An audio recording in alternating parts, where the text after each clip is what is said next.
Clash behind the walls, the Peckerwoods versus Latin Kings. In the heart of Michigan, surrounded by concrete walls and razor wire fences, lies the Ionia Correctional Facility, a Level 5 maximum security prison known for housing some of the most dangerous and violent inmates in the state. Inside this fortress, a hidden war was brewing throughout the 2010s, one that pitted ideology, race, and survival against each other. This was the silent, brutal conflict between the Peckerwoods and the Latin Kings. The Peckerwoods, a loosely organized but fiercely loyal white prison gang, trace their roots to the streets and prisons of California. Though not as structured as the Aryan Brotherhood, their ideology is cut from the same cloth: white supremacy, racial division, and control through fear and violence. On the other side stood the almighty Latin King Nation, one of the most dominant Latino gangs in the United States. Deeply organized and steeped in cultural pride, the Latin Kings operate like a militarized organization, enforcing a strict code of conduct and hierarchy. In prison, they are feared and respected. At Ionia Correctional Facility in the early 2010s, both groups found themselves locked together in housing units already strained by overcrowding, poor conditions, and deep-rooted racial tension.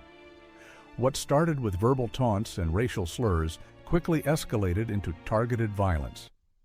According to correctional officers and former inmates, the first major clash came in 2014. A Latin King member was ambushed in the shower area, suffering multiple stab wounds from a handmade shank. Though he survived, the message was clear. This wasn't just a fight. It was a declaration of war. In response, the Latin Kings struck back just weeks later. In a coordinated attack during yard time, 2 Peckerwood members were cornered near the basketball court. One was knocked unconscious, the other stabbed in the leg. The yard was immediately locked down. For the next 72 hours, the entire facility was placed under emergency protocols. Behind the scenes, prison officials scrambled to separate known affiliates. Housing units were shuffled, transfers were made, and key members of both gangs were sent to administrative segregation. But the damage had already been done. This war wasn't just about race, it was about power.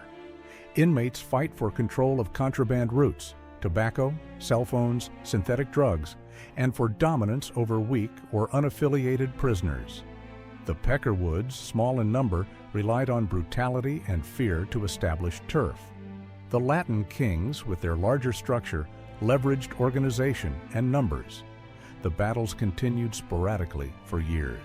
Shankings in the shower, fights during chow hall, whispered threats and coded messages. Each attack followed by lockdowns, each lockdown followed by retaliation. The violence became cyclical and nearly impossible to stop. By 2017, the Michigan Department of Corrections began cracking down hard.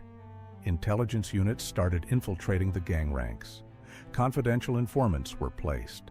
Whole cell blocks were gutted and reshuffled to break up alliances. But even with administrative pressure, the hatred simmered under the surface. Today, the Peckerwoods and Latin Kings still exist within the Michigan prison system, their presence reshaped but never truly erased. Ionia Correctional Facility remains one of the most dangerous places in the state, a place where a look, a word, or the wrong tattoo can still get you killed. Because inside these walls, race isn't just identity, it's a battlefield. This was the story of the Peckerwoods vs. Latin Kings at Ionia Correctional Facility. Faith and Fire, the Nation of Islam versus Gangster Disciples. In the early 2000s, behind the fortified walls of Ionia Correctional Facility, a war was fought not with armies, but with beliefs, ideologies, and shanks. It was a conflict that blurred the line between religion and gang culture, between redemption and reputation. This is the story of the clash between Nation of Islam affiliates and the Gangster Disciples, one of the most unusual and volatile prison rivalries in Michigan's history. On one side stood the Nation of Islam, a spiritual and cultural movement founded on discipline, black empowerment, and moral reform. Within the prison system, the NOI drew in inmates seeking structure, identity, and purpose beyond gang life. But not all members were former gangsters. Some came in already deeply committed to the teachings of Elijah Muhammad and Minister Louis Farrakhan, and brought those beliefs with them into the yard. On the other side was the Gangster Disciples, a Chicago-born street gang founded by Larry Hoover. Their reach extended far beyond Illinois into urban communities and prison yards across the Midwest. The GDs had their own structure, their own philosophies, and their own sense of purpose, rooted in street power, economics, and survival. And they didn't take kindly to being challenged. In the early 2000s, Ionia Correctional Facility, already under pressure from overcrowding, gang clustering, and understaffing, became a flashpoint. What began as ideological disagreements in the chapel turned into heated confrontations in the yard.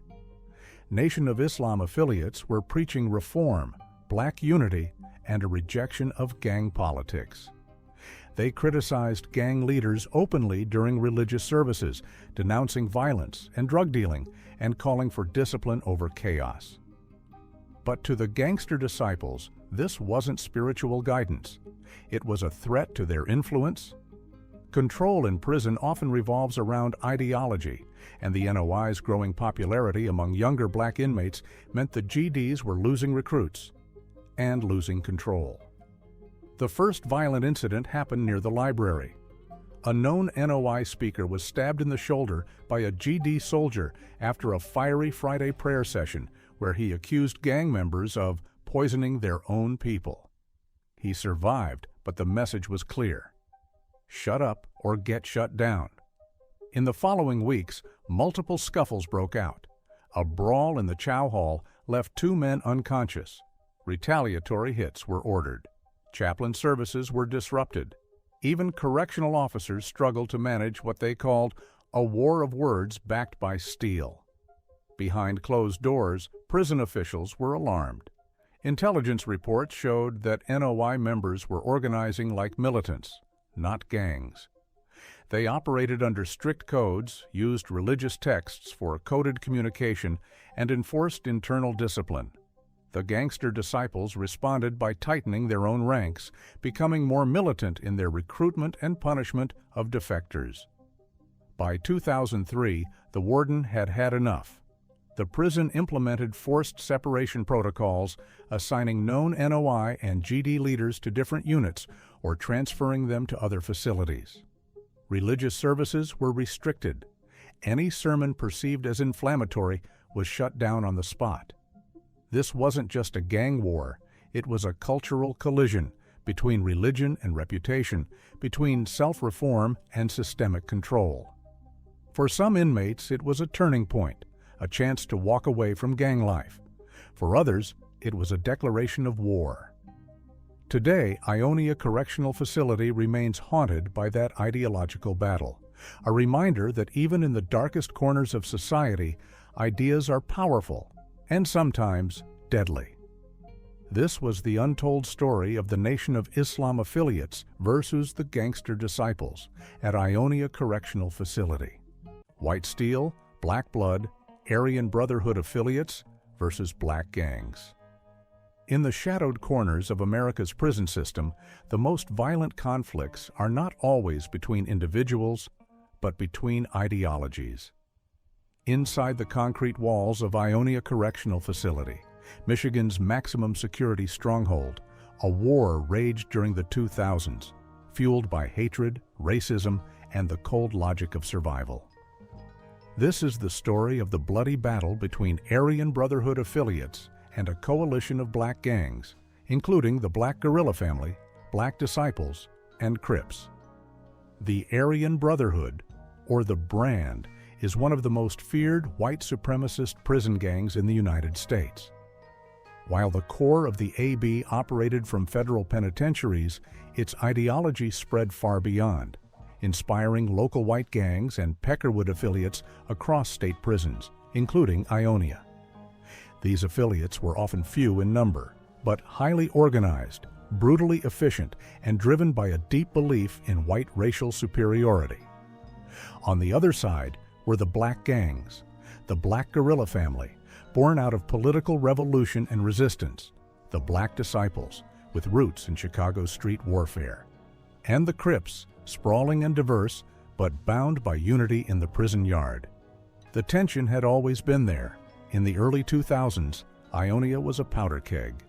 Overcrowding, minimal staffing, and an environment where gang boundaries weren't just respected, they were enforced with blood. It started small. Racial slurs in the chow hall, a fight in the yard over a stolen radio. A segregated table turned into disputed territory. But by 2003, the simmering hate exploded into outright war. The first killing was brutal. A young Crip was ambushed in the shower, stabbed repeatedly with a sharpened piece of metal smuggled from the kitchen. The attack was swift, silent, cold. Hours later, a known Aryan affiliate was attacked in retaliation, beaten with locks tied in socks. His skull was cracked. He barely survived. From that moment on, the prison became a battlefield. Black gangs, often divided on the streets, unified behind the walls. They began moving in small squads, watching each other's backs. The Aryan Brotherhood affiliates responded in kind, forming tight-knit cells, smuggling in weapons, and issuing coded orders.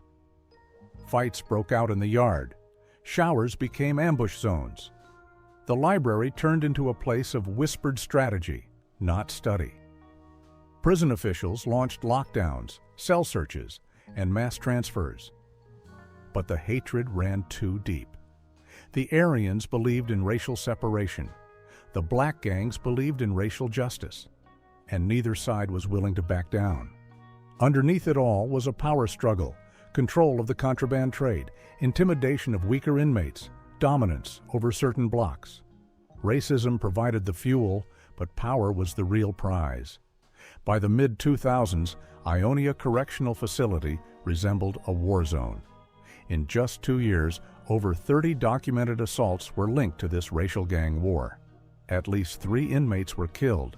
Dozens were left permanently injured. The facility became a warning sign for the entire Michigan Department of Corrections. Eventually, prison officials cracked down hard. Leaders were sent to administrative segregation or transferred to other maximum security facilities.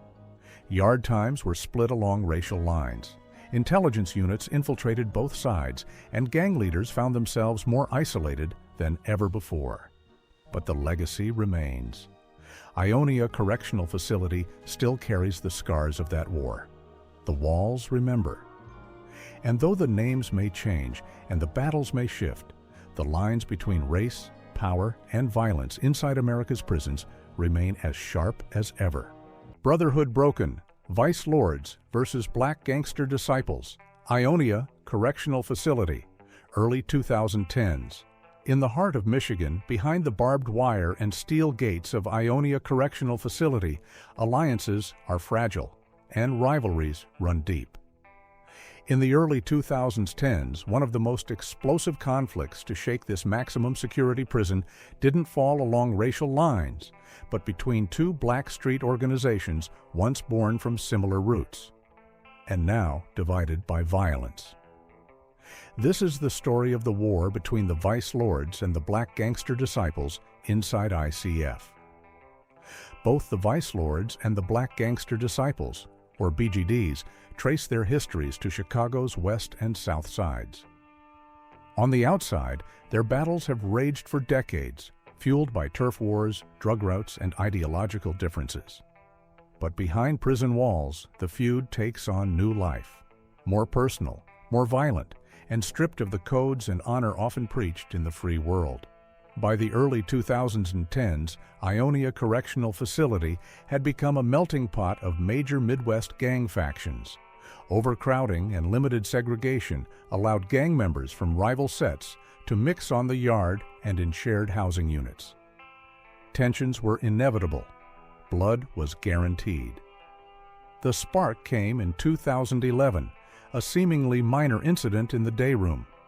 A Vice Lord Lieutenant from Detroit was accused of shorting a BGD member during a commissary trade. Words were exchanged. A tray was thrown. Within minutes, fists flew. But it didn't end there. That night, in a darkened corner of Unit 3, a BGD foot soldier was stabbed 3 times in the lower back with a sharpened toothbrush handle. No witnesses, no names, just blood. Retaliation followed quickly. In the weeks that came, the violence escalated. A Vice Lord was attacked near the showers, beaten with a lock in a sock until he stopped moving. Then came the yard brawls. Coordinated fights disguised as spontaneous scuffles. Both sides were sending messages and collecting injuries. Correctional officers struggled to maintain control. Shakedowns uncovered handmade weapons in bunks, gang literature hidden in hollowed-out books, and coded notes detailing hit orders. What made this war particularly dangerous was the depth of organization on both sides. The Vice Lords, with their 5-point star ideology, operated under a code of loyalty and authority. Their ICF chapter took orders seriously and acted quickly. The Black Gangster Disciples, operating under the 6-point star, were just as structured. They believed in growth and development, but in prison, development sometimes meant domination.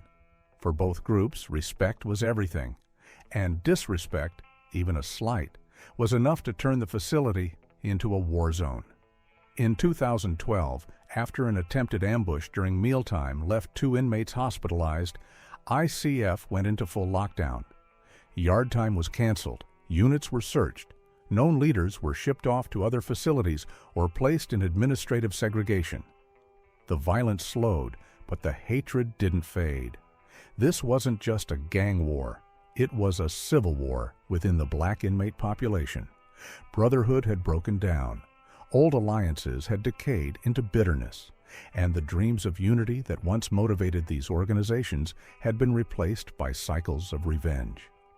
Today, Ionia Correctional Facility remains a symbol of how far rivalries can reach, from the streets of Chicago to the yards of Michigan. The Vice Lords and Black Gangster Disciples still exist, still recruit, and still remember. Red versus Blue, GKB versus Crips, ongoing tensions at Ionia Correctional Facility. In the razor wire world of Ionia Correctional Facility, violence isn't just an outcome. It's a rhythm, a cycle, a language spoken in silence and blood. Among the loudest tensions inside these concrete walls is a war that started on the streets and never died, the ongoing conflict between the GKBs, the gangster killer bloods, and their sworn rivals, the Crips. It began long before these men ever touched a prison yard. The Bloods and Crips, 2 of the most infamous street gangs in American history, originated in Los Angeles but spread across the country like wildfire. By the 2000s, both groups had entrenched themselves in Michigan cities and in its prisons. The GKB, or Gangster Killer Bloods, is an especially militant set within the Blood Nation. Known for its aggressive tactics, tight structure, and zero-tolerance policy toward rivals, GKB members in Ionia earned a reputation for discipline and for brutality. Their enemies, the Crips, were no less organized. With deep connections to Detroit, Flint, and Grand Rapids, Crip members often outnumbered the GKBs. But the war was never about numbers. It was about dominance. In ICF's Level 5 security units, both sides carved out their presence block by block. Housing assignments became territorial markers. Tables in the chow hall, benches on the yard. Every inch of space had meaning. And when boundaries were crossed, blood followed. The first documented clash in recent years happened in 2016. A Crip member was attacked in the shower, ambushed, stabbed with a shank carved from a steel bed frame. The message was clear. No Crip was safe in GKB territory. Within days, the retaliation came. 2 GKBs were jumped in the day room, beaten with makeshift weapons, kicked unconscious before guards could intervene. The entire unit went on lockdown. The prison fell into silence, but only briefly. For years, these cycles continued. Stabbings in the laundry room, fights during rec time, assaults over commissary trades and phone line disputes, even whispered accusations of disrespect, of false flagging, or of cooperating with the administration could spark a full-scale outbreak. The violence wasn't always random, it was strategic. Both the GKB and Crips kept strict internal structures. Leaders known as generals or shot callers issued orders. Younger recruits, often teenagers serving life sentences, were expected to prove loyalty through action. That meant enforcement. That meant bloodshed.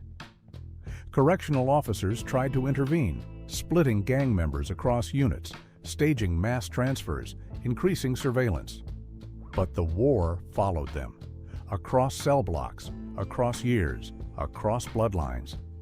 Even in solitary confinement, messages moved through kites, legal mail, or whispered codes passed between cells. By the early 2020s, the Michigan Department of Corrections had labeled the GKB-Crip rivalry as one of the most volatile and dangerous in the entire state system. Ionia Correctional Facility became ground zero, a place where every day brought the potential for bloodshed. And yet, even amid the violence, a strange order persisted. Both groups understood the consequences. Too much chaos brought lockdowns. Too much attention brought outside intervention. So the war didn't always burn. Sometimes it simmered, quiet, calculated, waiting. Inside ICF, peace is not a treaty. It's a pause. The red and the blue still face each other across the yard. Tattoos tell stories. Hand signs send warnings. And every moment of calm is merely the breath before the next strike. This is the never-ending war between the gangster killer bloods and the Crips. Inside Ionia Correctional Facility, a war without winners, a war without end.